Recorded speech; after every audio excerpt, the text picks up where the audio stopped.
प्यारे दोस्तों नमस्कार। दुनिया का हर आदमी बहुत तेजी से दौड़ रहा है, भाग रहा है, मगर वो दौड़कर भागकर आखिर में कहां पर जा रहा है, कहां पर जा रहा है और दौड़कर भागकर आखिर वो क्या पा रहा है, आखिर हासिल क्या कर रहा है।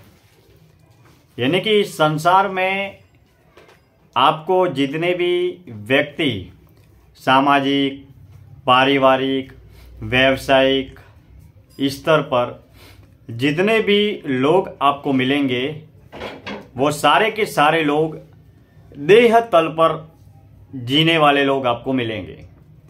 यानी कि जिनकी सुख सुविधाओं का आधार या तो व्यक्ति है, वस्तु है, पदार्थ है या किसी भी प्रकार का सांसारिक प्रलोभन है, जिसको पाकर हर व्यक्ति खुश होता है और उसे सुख का अनुभव होता है। लेकिन जो व्यक्ति सजग है या जिस व्यक्ति को ये आभास है, एहसास है कि सुख क्या है, दुख क्या है, उस व्यक्ति को तमाम सांसारिक दुनिया में जितने भी भौतिक पद पदार्थों से जुड़ी हुई दुनिया है, उसमें खुशी, सुख और आत्म संतुष्टि का एहसास और आभास नहीं होगा। क्योंकि जितने भी भौतिक साधन, सुख सुविधाएं हैं, यह मात्र जीवन यापन करने की एक अनिवार्य आवश्यकता है। हमारी शरीर में बहने वाली आत्मा, प्राण ऊर्जा और चेतना शक्ति पर हमारे कार्यों का, हमारी सोच का, हमारे विचारों का और हमारे आसपास के वातावरण का बहुत बड़ा प्रभाव है। अब एक साधक सदैव अपनी चेतना शक्ति का पूरा ध्यान रखता है और ये साधक को एहसास और अनुभव होता है कि मेरे इस कर्म से, मेरे इस कार्य से, मेरी इस सोच से, मेरे इस विचार से मेरी चेतना, आत्मा, प्राण ऊर्जा या सूक्ष्म शरीर पर इसका क्या प्रभाव पड़ेगा। क्योंकि एक ध्यान योगी साधक की सारी क्रियाएं अपनी चेतना शक्ति को सात्विक, सतोगुणी बनाने के लिए और उसे शक्तिशाली, प्रभावशाली बनाने के लिए होती है। ऐसी स्थिति में हम जितने भी जो भी कार्य कर रहे हैं या करने जा रहे हैं, उनका पूरा का पूरा प्रभाव हमारे मन, वाणी, विचार, बुद्धि और चेतना शक्ति पर पड़ता है। यानी कि हमारा मोह और आकर्षण, आसक्ति, लगाव तमाम सांसारिक पद प्रलोभनों से होती है।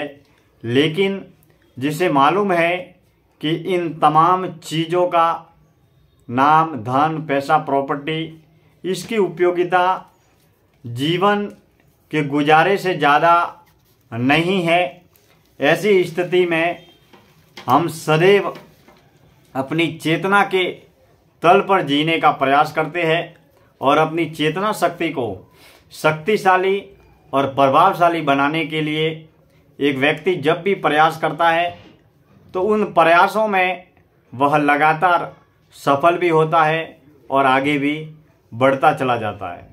यानी कि जो व्यक्ति बुढ़ापे में देह भाव में ज़्यादा जितना ग्रसित होगा, सांसारिक पद पदार्थों में ज़्यादा जितना ग्रसित होगा, उतना ही वो दुखी भी होगा, पीड़ित भी होगा। क्योंकि जिस देह से हमने बचपन में और जवानी में सुख प्राप्त किया, उसी देह से, उसी शरीर से, उसी स्थूल और भौतिक शरीर से हमें बुढ़ापे में दर्जनों दुख, दर्द, पीड़ाएं, बीमारियां घेर लेती है।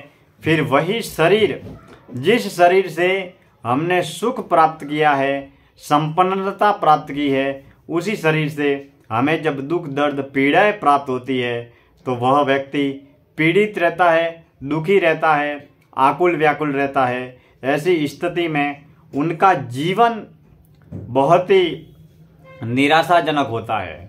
यानी कि मन की अवस्थाओं में एक अवस्था उत्साह की है और एक अवस्था निराशा की है।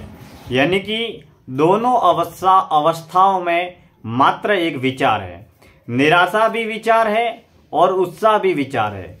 अब इन दोनों विचारों में उत्साह का जन्म क्यों होता है, कैसे होता है और किस लिए होता है, और निराशा का जन्म क्यों होता है, किस लिए होता है।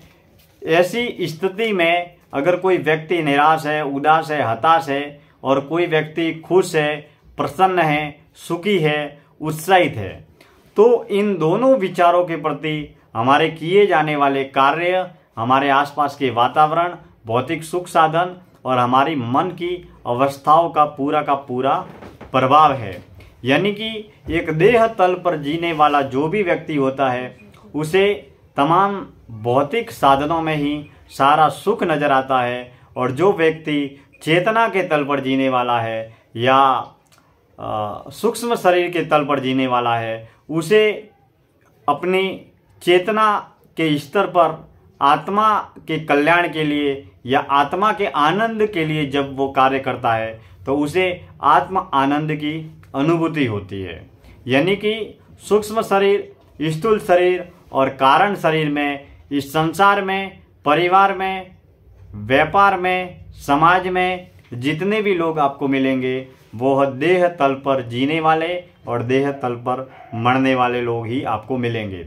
यानी कि देह तल से परे हटकर सोचने वाले गिने चुने कुछ लोग आपको मिलेंगे जो सूक्ष्म स्तर पर चेतना के लिए, प्राण शक्ति के लिए और आत्मा की ऊर्जा के लिए कार्य करते हैं, क्योंकि उन्हें खबर है कि पृथ्वी, जल, वायु, अग्नि, आकाश से ये संसार बना है, सृष्टि बनी है, ब्रह्मांड बना है, और पृथ्वी, जल, वायु, अग्नि, आकाश से ही हमारा ये शरीर बना है। तो ये शरीर जलकर पंच तत्वों का पुतला पंच तत्वों में मिल जाएगा, लेकिन हमारे अंदर जो चेतना शक्ति जो बह रही है, प्राण ऊर्जा या आत्मा का जो निवास है, उस पर हमारे किए जाने वाले कर्मों का प्रभाव हमेशा हमेशा के लिए पड़ेगा। ऐसी स्थिति में हम व्यावसायिक, पारिवारिक जीवन में अपने कर्म और कर्तव्य का निर्वहन करते हुए ज़्यादा से ज़्यादा सजगता के साथ में वर्तमान स्थिति में रहकर पूरे होश और हवास के साथ में हम ऐसे कार्य करें जिससे हमारी चेतना शक्ति शक्तिशाली बने, प्रभावशाली बने, ताकि हम हमारी मौत के बाद भी हम उस सतोगुणी और सात्विक अवस्था को हासिल कर सके, जिससे हमारी आत्मा का आत्मकल्याण संभव हो सके। आप सभी का बहुत बहुत धन्यवाद। YouTube के माध्यम से आप सभी हमसे जुड़े रहे, और अगले विषय में हम किसी और नए विषय को लेकर चर्चा करेंगे। आपकी सलाह का, सुझाव का, विचार का, मार्गदर्शन का कमेंट्स में स्वागत है। धन्यवाद, और हमारे YouTube चैनल को सब्सक्राइब भी जरूर करें। दिल से शुक्रिया।